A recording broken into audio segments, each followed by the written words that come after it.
I never planned to keep my success a secret. But after a decade of watching my family mock my career choices while living in my private penthouse overlooking Central Park, I had grown accustomed to the irony of it all. My name is Olivia Winters, though the business world knows me only as O.W. Blackwood, the reclusive founder and CEO of Blackwood Innovations. To my family, I'm just their disappointing middle child who wastes her time with freelance tech consulting instead of joining the family law firm. The day everything changed started like any other. I was reviewing acquisition reports in my private office on the top floor of Blackwood Tower when my assistant, Michael, rushed in with an unusual expression on his face. "Ms. Winters, you need to see these job applications," he said, placing a tablet in front of me. "They just came through HR." I glanced at the screen and nearly choked on my coffee.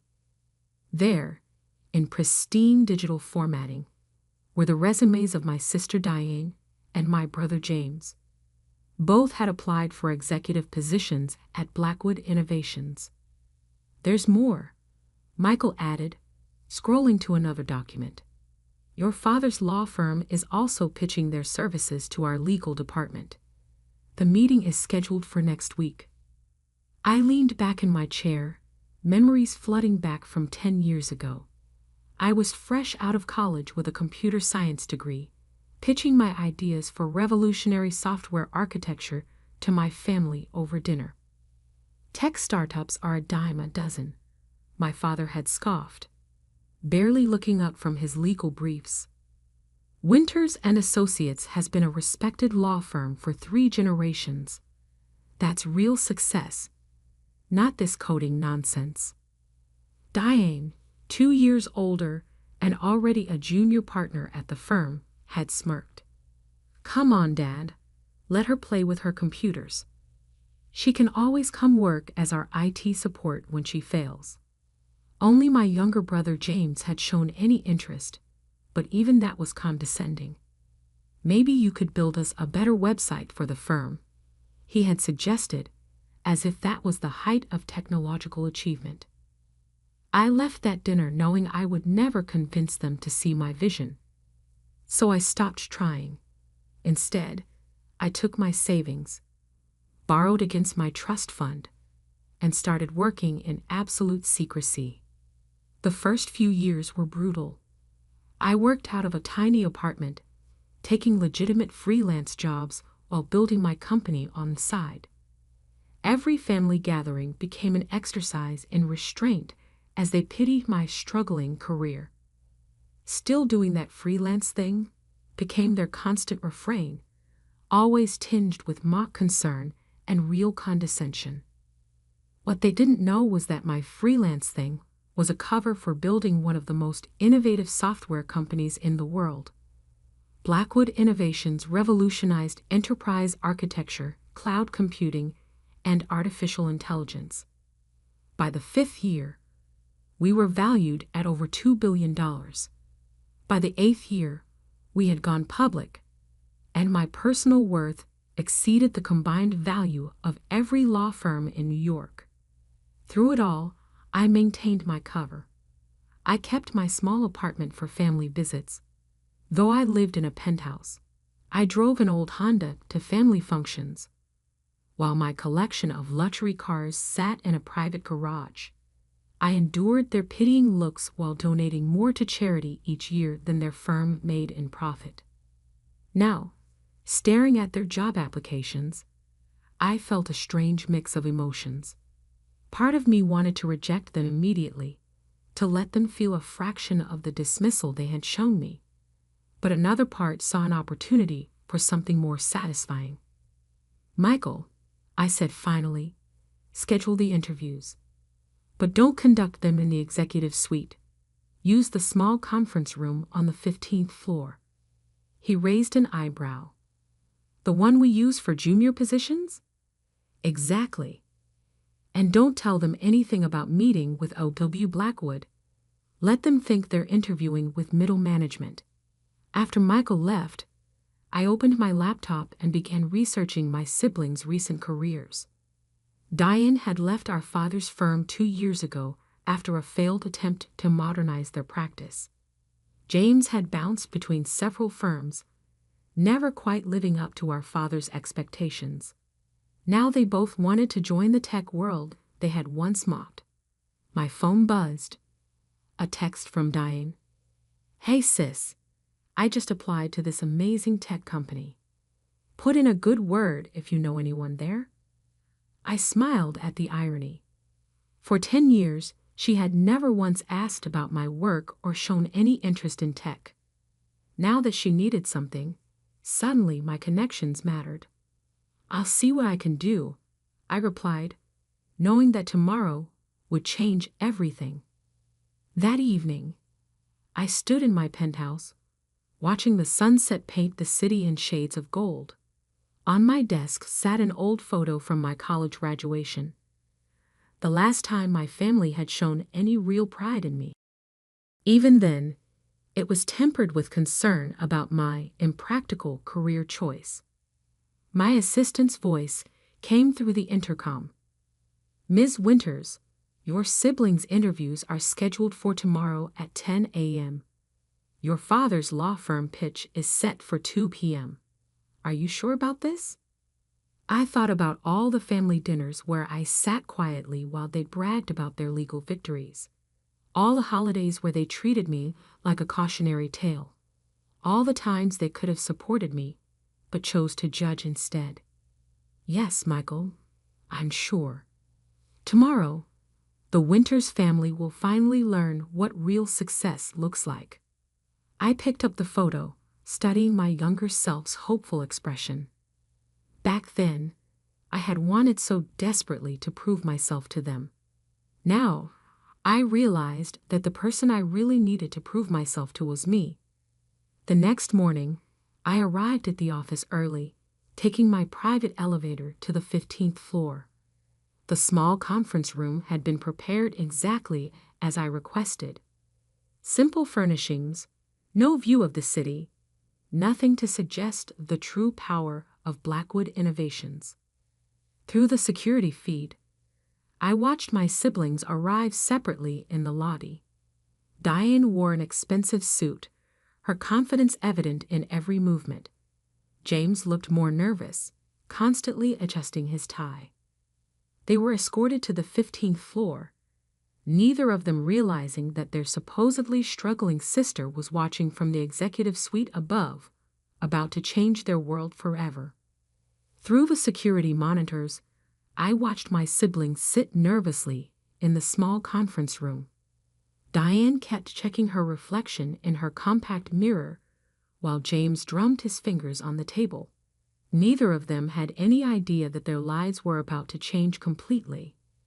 "Send in the first interviewer," I instructed Michael through my earpiece. Right on cue, Sarah Chen, my chief technology officer, entered the room. I had chosen her specifically because she was young, female, and brilliant. Everything my siblings had dismissed throughout my career. "Good morning," Sarah said, sitting down with their resumes. "I'm conducting initial interviews for Blackwood Innovations. Let's start with your technical backgrounds." Diane straightened in her chair, adopting the confident pose she perfected in courtrooms. "While I don't have direct tech experience, I've overseen several digital transformation projects at law firms." "Really?" Sarah raised an eyebrow. "Could you elaborate on the technical aspects of those projects?" I watched Diane flounder, trying to mask her lack of knowledge with legal jargon. James wasn't doing much better, his claims of understanding the tech industry falling apart under Sarah's precise questioning. After 20 excruciating minutes, Sarah thanked them and left. My siblings exchanged worried glances, their confidence visibly shaken. "Send in round 2, I instructed. This time, it was Marcus Rodriguez, my head of innovation. He began asking about their views on emerging technologies, cryptocurrency, and artificial intelligence. Their answers were painfully outdated, filled with buzzwords, but lacking any real understanding. Is this a joke? Diane finally snapped, her frustration breaking through. We're here to interview for executive positions, not tech support. Where is overlooking Blackwood? We should be meeting with actual decision makers. Marcus kept his expression neutral, though I could see him fighting back a smile. Ms. Winters, I assure you this is standard procedure.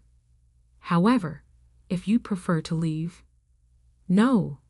James cut in quickly. We apologize. Please continue. 3 more interviewers followed, each one expertly exposing my siblings' lack of qualifications. By the final round, both Diane and James looked thoroughly defeated. Ms. Winters. Michael's voice came through my earpiece. Your father's team has arrived for the legal services pitch. Perfect timing, I smiled. Have them wait in the main conference room. I'll handle this personally. I took my private elevator down to the 15th floor, smoothing my designer suit and checking my reflection.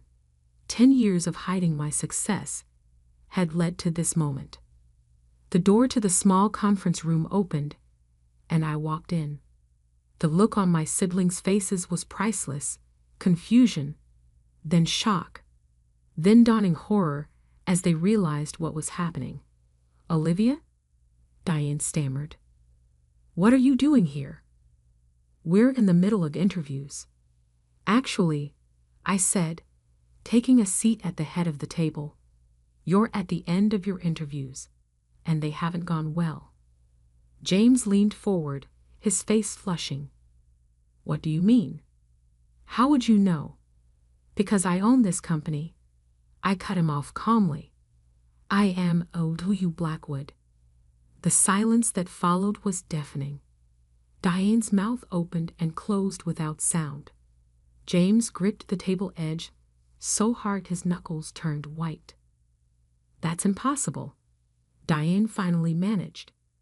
You're a freelancer. You work from coffee shops.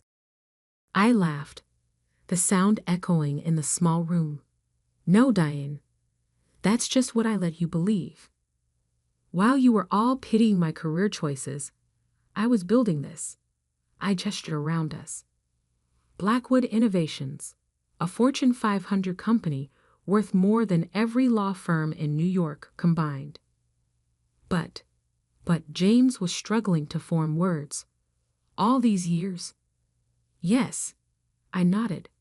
All these years, while you mocked my coding nonsense and offered me IT support jobs, I was revolutionizing enterprise software. While you bragged about your legal victories at family dinners, I was closing billion-dollar deals. While you dismissed me as a failure, I became one of the most successful tech entrepreneurs in the world. Diane's face had turned an interesting shade of gray. Why didn't you tell us? Why should I have? When did any of you ever show genuine interest in my work? When did you ever offer support instead of condescension? I pulled out their resumes, laying them on the table. And now here you are, applying for jobs at my company. Not because you're qualified. These interviews have proven you're not. But because you heard Blackwood Innovations was the next big thing. Olivia, please, James started, but I held up my hand. I'm not finished. Right now, our father is waiting upstairs to pitch his firm's legal services. He has no idea he's about to try to sell to his own daughter, the one he said would never amount to anything in tech. I stood up, smoothing my skirt. I have a meeting to attend. Michael will show you out. Oh, and don't bother waiting for callbacks about the jobs. You're not qualified. As I reached the door, Diane called out, her voice shaking. You can't just leave it like this. I turned back, meeting her eyes. Actually, I can. I spent 10 years letting you all believe what you wanted about me. Now you get to live with the truth. And believe me, this is just the beginning. Walking away from that conference room, I felt lighter than I had in years. But my day wasn't over yet. My father was waiting upstairs, about to experience his own moment of revelation. The best part, he had no idea what was coming. The executive conference room of Blackwood Tower offered a stunning view of Manhattan's skyline. My father, Richard Winters, stood at the floor-to-ceiling windows, his back straight and proud as always. He was surrounded by 3 junior partners from his firm, all of them clutching presentation materials and practicing their best corporate smiles. I watched them through the glass wall for a moment, remembering all the times I'd stood in his office as a child, dreaming of making him proud. Now, standing in my own tower, I realized those dreams had changed. I no longer needed his pride. I had my own. "Miss Blackwood is ready for you," Michael announced, opening the door. My father turned, his practiced smile freezing as I walked in.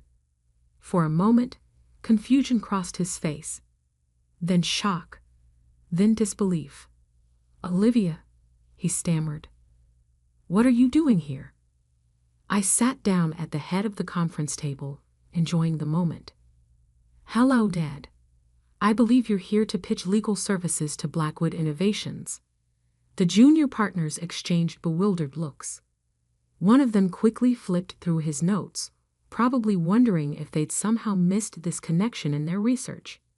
"I don't understand," my father said, still standing. "We have a meeting with Olivia Blackwood." "Yes," I smiled. "You do. Please, sit down." Realization dawned slowly on his face as he sank into a chair. You're Olivia Blackwood?" "Yes, founder and CEO of Blackwood Innovations, the company you're so eager to represent." I turned to the junior partners. "I apologize, but this meeting needs to be private. Family matter." They practically ran from the room, leaving me alone with my father. For a long moment, neither of us spoke. He stared at me like he was seeing a stranger. "How?" he finally managed. "How did I build a multi-billion-dollar tech company while you thought I was struggling? Or how did I keep it secret from a family of supposedly brilliant lawyers?" "Both," he whispered. I leaned back in my chair. "I built it the same way I tried to tell you I would, 10 years ago at that dinner. Remember? When you said tech startups were a dime a dozen." He flinched at the memory. "As for keeping it secret," I continued, "that was surprisingly easy. You were all so convinced I was a failure that you never bothered to look closer. Did you know Blackwood Innovations has been featured in Forbes 12 times? That I've been on CNBC? That our IPO was the biggest tech offering of the decade? But your apartment, your car, props," I said simply. "I kept them to maintain the illusion you all preferred, the struggling daughter who couldn't match up to her sibling's success." My father's face had aged 10 years in 10 minutes. Diane and James, they applied for jobs here. Yes, they did. They just finished their interviews, in fact. It didn't go well. He straightened in his chair, some of his old authority returning. "Now see here, Olivia. They're your family. Surely you could." "Could what, Dad?" I cut him off. "Give them jobs they're not qualified for. Like you offered me that 8 support position at your firm?" I pulled out his firm's proposal. "Or should I just hire your firm because we're family? Is that how you think business works?" "That's not fair," he protested weakly. "No. What's not fair is spending a decade dismissing your daughter's dreams and abilities because they didn't match your narrow definition of success." I stood up, walking to the windows. "Look at this building, Dad. Look at what I built while you were telling everyone I was wasting my potential." He joined me at the window, his reflection showing a mix of emotions I'd never seen before: shame, regret, and something that might have been pride. "Why tell us now?" he asked quietly. "Because it was time.